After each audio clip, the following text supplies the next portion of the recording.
Exemplo de cálculo de calagem pelo método de saturação de bases. Então, vamos pegar o exemplo dessa análise de solo aqui, onde em uma determinada propriedade coletou-se duas amostras compostas.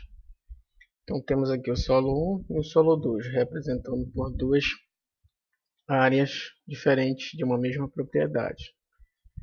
Então, aqui no solo 1 a gente tem um pH em água de 4,2, a soma de hidrogênio e alumínio de 6,2, a concentração de alumínio em centimol carga por quilo de 1,7, que já é bem elevado, lembrando que acima de 0,3 centimol carga por quilo ou por decímetro cúbico, o alumínio já é considerado tóxico. 0,1 de potássio, 0,3 de cálcio, 0,1 de magnésio.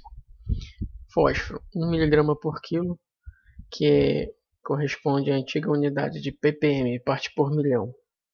Solo 2, 4,8, 5,4, 0,8, 0,12, 0,7, 0,6 e 3. Então, determine a necessidade de calagem desses solos utilizando carbonato de cálcio, CaCO3, com 80% de PRNT, para elevar a saturação de bases para 50%. Para uma determinada cultura, uma cultura fictícia. Então, 50% é o valor de V2.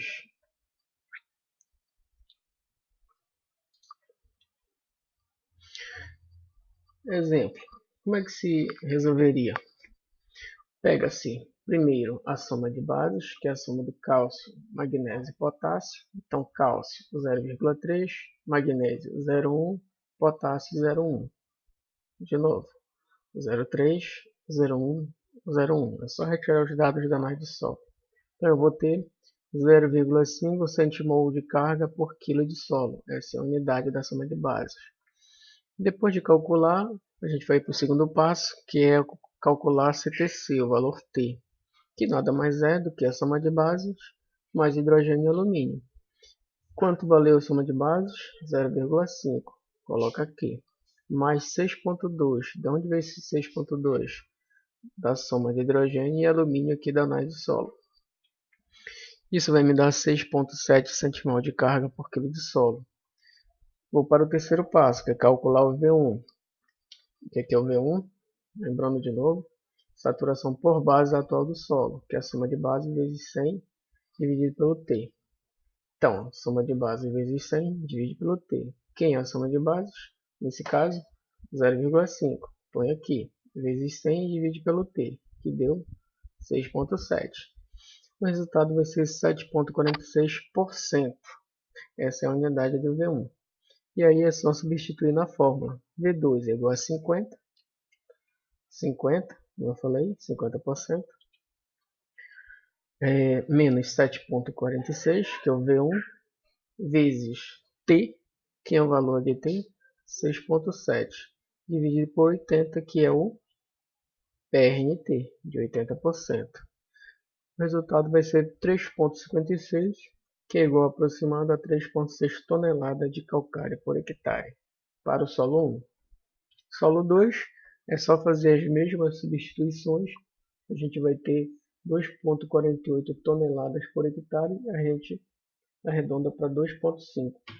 Nota-se que o solo 1 necessitou de muito mais calcário do que o solo 2. Por quê? Se a gente olhar aqui no solo 1, o pH está mais ácido. Então 4,2 está bem ácido.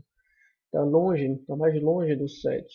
E o 4,8 também está ácido, porém está mais próximo do 7, que é a neutralidade. Então vai necessitar mais de calcário. Outra coisa é alumínio. Lembrando que acima de 0,3 centimol carga por quilo, o alumínio já é tóxico. E aqui está 1,7, então está bem elevado.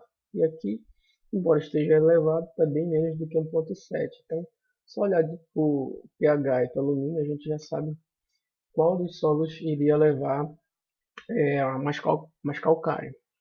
Então, solo 1, 3,6 toneladas por hectare. Solo 2, 2,5. Uma outra forma de corrigir o solo é com a gessagem. né? Então, o que é a gessagem? É a aplicação ao solo de sulfato de cálcio, que é o gesso. Então, o sulfato de cálcio reagindo lá no solo, ele vai ser dissociado, né? Vai soltar aqui o sulfato e o cálcio. Esse sulfato ele vai se somar com o alumínio que está no solo, formando sulfato de alumínio que vai se tornar insolúvel. Então, forma-se um par iônico com sulfato de alumínio, que diminui a atividade do alumínio, mas não aumenta o pH. Então, isso é importante. A gessagem ela não tem efeito no pH, ela tem efeito na neutralização do alumínio.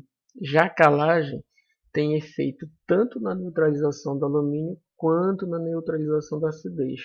Então, às vezes você tem um problema de alumínio em profundidade e então a gessagem ela é mais eficiente porque ela penetra em camadas mais profundas do solo do que o calcário. Então o gesso ele é mais eficiente para combater condição de alumínio tóxico em profundidade. Então é recomendado para fornecer cálcio e combater alumínio em profundidade e também em solos com excesso de sódio, sodicidade, mas é mais solúvel que o calcário.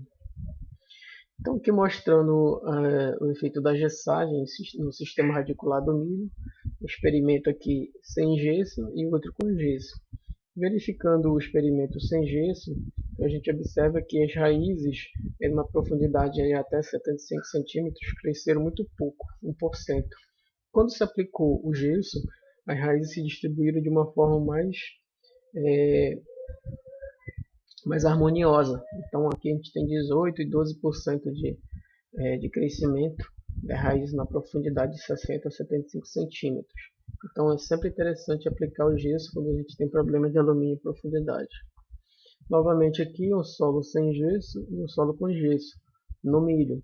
Onde não foi aplicado o gesso e onde teve a presença de alumínio tóxico, as raízes ficaram concentradas nos primeiros 30 centímetros. Então todos os nutrientes e água aqui estão próximos de 1 metro, 1,20 m. Essa planta não pegou. Já aquele solo que foi aplicado gesso e onde tinha problema de alumínio em profundidade, as raízes cresceram até 1 metro, até um pouquinho mais, se distribuindo de maneira uniforme e aproveitando os nutrientes e água nessas profundidades. Necessidade de gesso e a textura do solo. Existem várias formas de se calcular a quantidade de gesso. Uma delas é por tabelas, né? Então, nesse caso aqui, você tem culturas anuais, milho, soja, arroz e feijão, e culturas perenes, frutíferas em geral. E aí você relaciona com a textura do solo e você vai achar a necessidade de gesso por toneladas por hectare, o NG. É uma maneira bem rápida aí de saber a quantidade de gesso que você deve aplicar na cultura. Define a cultura que você quer e a textura do solo. A desvantagem desse método é que está restrito a esses dois grupos de culturas aqui. Uma outra forma de se calcular é através de referências bibliográficas. Nesse caso aqui, a referência é a textura do solo. Então, em solos arenosos, que é aqueles que têm menos de 15% de argila, eu aplico 700 kg por hectare de gesso. Textura média, 1.200, solos argilosos, 2.200 e muito argilosos, 3.200. Então, é uma forma muito genérica de se recomendar gesso para culturas, mas é uma fórmula que existe. Existem também outras formas, né? No caso aqui, necessidade de gesso em toneladas por hectare, sempre o cálculo para 1 hectare é igual a F, que depende da cultura, e vezes o teor de argila. Então F novamente vai depender do grupo de culturas que você está trabalhando. Se for cultura anual, vai ser 0,05, se for cultura perene, 0,075. Coloca aqui, vezes o teor de argila do seu solo. Novamente aqui uma outra forma de se recomendar gesso, existem várias fórmulas aí na literatura, isso aqui também é uma delas. Então, quantidade de gesso em quilo por hectare é igual a 50 vezes a porcentagem de argila. Existem várias formas aí de se recomendar a gessagem.